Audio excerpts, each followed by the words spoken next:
दोस्तों आज की वीडियो में मैं आपको 5 दिलचस्प पहेलियों के बारे में बताने जा रहा हूं, तो आइए शुरू करते हैं। पहेली नंबर 1, वो कौन से 2 फल हैं जिनको सूंघने से वजन कम होता है?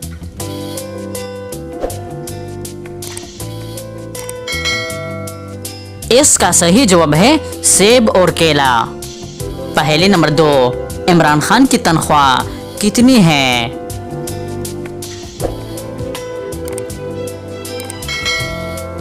सही जवाब है पाकिस्तानी 16 लाख रुपए सालाना।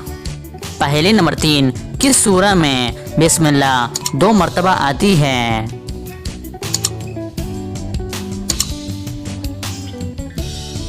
इसका सही जवाब है सूरह अन-नमल। पहेली नंबर 4, उस नबी का नाम बताएं जो परिंदों की बोली समझ लेते थे।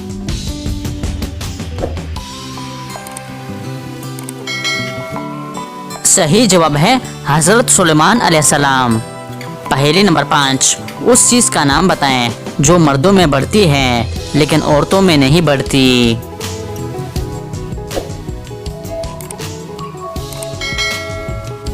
इसका सही जवाब है दाढ़ी और मूंछ। तो दोस्तों उम्मीद करता हूँ कि आज की वीडियो आपको पसंद आई है। अगर पसंद आई है तो लाइक का बटन दबाएं और मज़ीद मालूमाती वीडियोस के लिए हमारे चैनल को सब्सक्राइब कीजिए। शुक्रिया।